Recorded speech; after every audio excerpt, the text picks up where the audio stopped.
किया how to depute a new CC. तो हमने उसमें एरिया आइडेंटिफिकेशन सबसे इम्पॉर्टेंट था कि हमें एरिया ऐसा चूज़ करना है जहाँ पे केओस ना हो, स्मोकिंग ड्रिंकिंग इस तरीके की शॉप्स ना हो, मेडिकल हब हो, क्लिनिशियंस हो, डॉक्टर्स हो।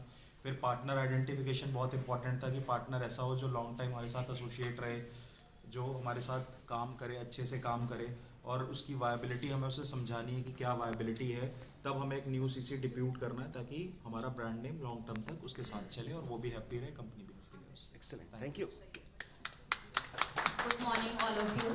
सर, कल हमने सीखा कि how to know yourself first then our company and how to manage our daily basis work, and we plan our work according to doctor calls and PUP, and after that you review all your work with your managers and how to tackle your monthly target with in a weekly and in a daily basis, and plan your TP before 25 submit your TP before 25 of month, and how to initiate your lead to prospect and then new PUP center points, and after that how to tackle the existing collection centers, and after that how to manage your existing collection centers, how to deal with it, and how to manage a new collection centers.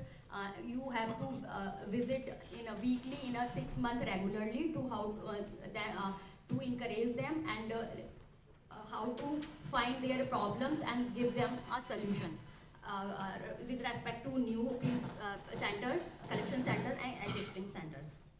Awesome, thank you. Thank you. Great, comprehensive. Good morning all of you. कल हमने सीखा कि हमारे किस तरह फ्लैगो या हम लोगों से क्या मिस्टेक्स होती हैं, प्री एनालिटिकल चीज़ें जो आती हैं, तो उनको हम कैसे सॉर्ट आउट करें, और जब हम अपने क्लाइंट या कस्टमर से मिलने जाते हैं तो हमें क्या बॉडी लैंग्वेज होना चाहिए, और हमें उसके किस तरह आंसर देना चाहिए, किस तरह उनकी बातें सुननी चाहिए, और हमें क्या उनको प्रायोरिटी देनी चाहिए, और हमारे PUP SIS जो रहते हैं तो उनमें क्या क्या इशूज़ आते हैं, उनको हम किस तरह सॉर्ट आउट करें, और हमारी जो बेसिक सेल्स है उनकी क्या क्या स्ट्रेटजीज रहती हैं जो जिससे हमारी सेल्स बढ़ सकती है, वो सारी चीज़ें कल हमने सीखी हैं। Thank you. Good morning everybody. कल हमने सीखा सेल्स प्रोसेस के बारे में कि क्या बेसिक स्टेप्स होते हैं सेल्स के। तो सबसे पहले रिसर्च ऑडिट होता है, हम पहले रिसर्च करते हैं कि क्या पोटेंशियल है, प्रिस्क्राइबिंग बिहेवियर क्या है। उसको जानने के बाद हम प्री कॉल करते हैं कि हमें अपना ऑब्जेक्टिव पता होना चाहिए कि हम कन्वर्जन के लिए कॉल कर रहे हैं, कंसोलिडेशन के लिए कर रहे हैं, रिडक्शन के लिए कर रहे हैं। जब हमें वो पता होगा फिर हम सेल्स कॉल करते हैं। तो कॉल के पहले हमारे पास बेसिक चीज़ें होनी चाहिए, LBL हो गया, विजुअल एड हो गया, हमारे पास अवेलेबल है या नहीं।